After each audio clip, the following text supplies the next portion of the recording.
I missed the launch, so I'm just recording my intro in this video. So I looked at all your intros in Slack, and I'm clearly the least technical person in this cohort. Like you're all PhDs and like literal rocket scientists. So I asked myself, what could I contribute to this fellowship? So I know that you want to use your deep technical backgrounds to build businesses. I'm doing the opposite. I already built a business. And the next problem I want to solve, which I will explain in a bit, requires deep tech. So maybe we trade. I share my three most useful entrepreneurial playbooks, and you help me with my problem. So those three entrepreneurial playbooks are the following. First, project management, which is for executing a known solution to a known problem. So I wrote a book about this. Second is evidence-based entrepreneurship, where the problem and the solution are not completely known. And third is designing serendipity, which is for when the problem and the solutions are completely unknown.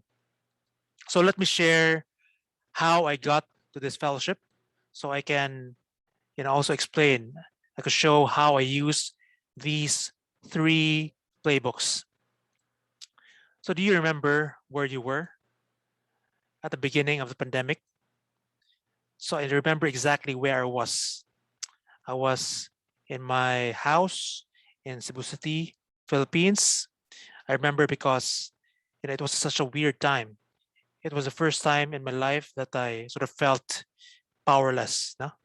Because my I am an entrepreneur, and that's my like my self-image, like someone who has like the someone who was like the master of his fate, no? Like someone who could change the future. And I have to believe that for me to operate in this profession of mine. But during the time, when was that? March or April 2020. So I wasn't the master of my fate. I was like a prisoner of circumstance. But these playbooks gave me an escape.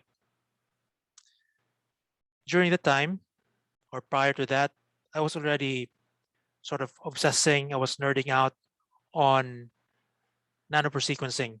So low cost, accessible sequencing. So I was so fascinated because, finally, people like me, people outside of the, you know, establishments of academia and the developed world have now have access to genetic sequencing. So during the pandemic, I saw a problem and I saw the solution for something which a lot of people did not see during the time. I mean, now everyone, almost everyone understands the importance of sequencing this virus and tracking its variants. So, but during the time, not a lot of people were talking about it, especially in the mass media. But since I was in that world, I saw the problem, which is that while we need to do that here in my country and the rest of the developing world, I knew that we didn't have yet the equipment and the know-how to do this at scale. You know, like for instance, here it's only like two institutions in the capital which have the sequencers, and also took them a lot of time to get the reagents to actually use those sequencers. But anyhow, that was a problem. And I also knew the solution because there's already this low cost sequencer which costs less than an iPhone and also as small as one, which we could just give to like a lab here, and we give them the training to use it. So that's exactly what we did. So I reached out my network in this nanopore sequencing space, and I pictured them, hey, why don't we do this project? Why don't we help a local lab here, and that could be a prototype for other labs in the developing world to also establish genomic SARS-CoV-2 surveillance. So we built a team, including like world experts in nanosequencing, and then we raised some funding from this group called Just One Giant Lab, and then we partnered with a local lab here. We gave them the sequencers, they gave them the reagents, and we gave them organized trainings with the scientists who were volunteers in this project, which we called Project Accessible Genomics. So by March of this year, so we enabled that lab to sequence SARS-CoV-2.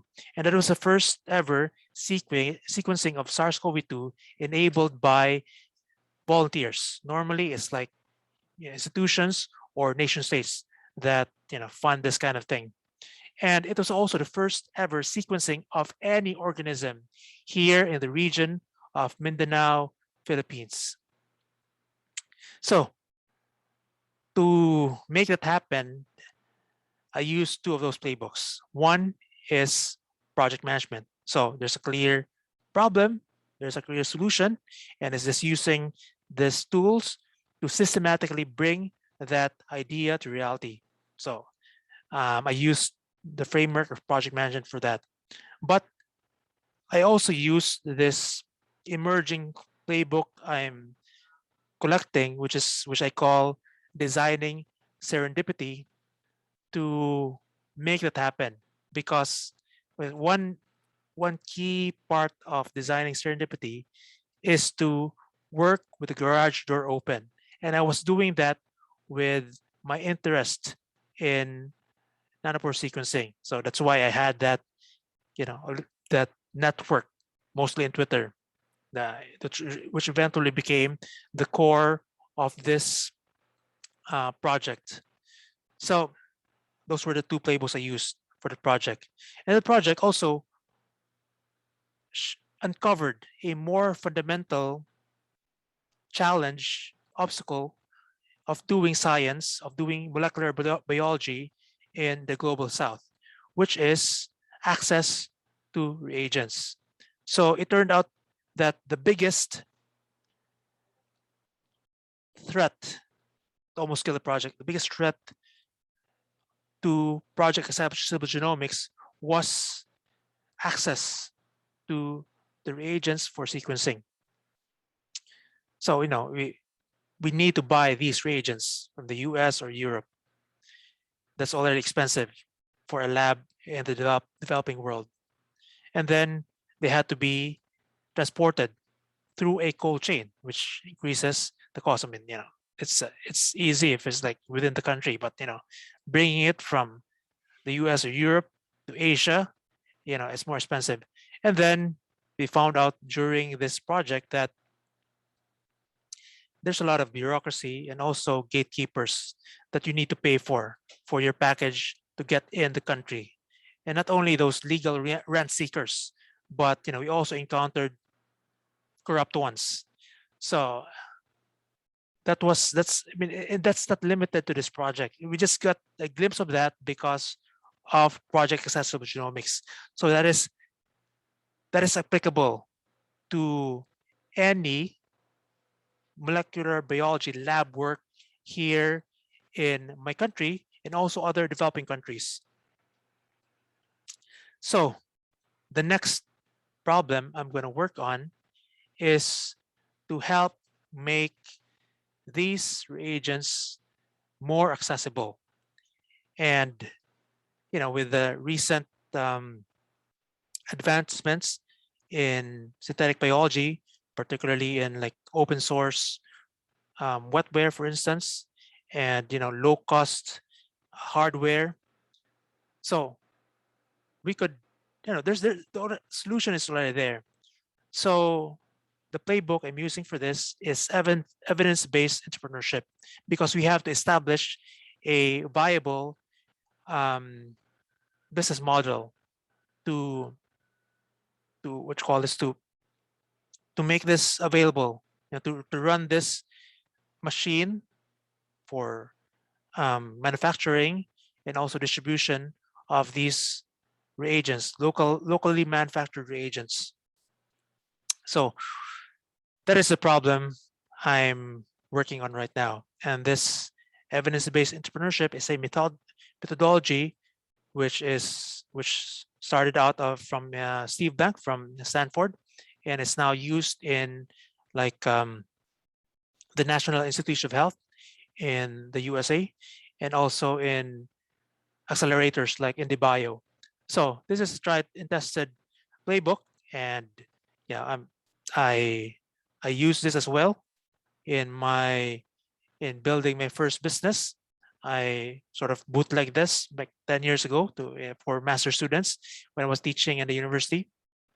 So anyhow, that's the problem we're working on right now, and those are the 3 playbooks which I have experience on, I have been using, and I'm happy to share. So if any of those sound interesting to you, so please reach out.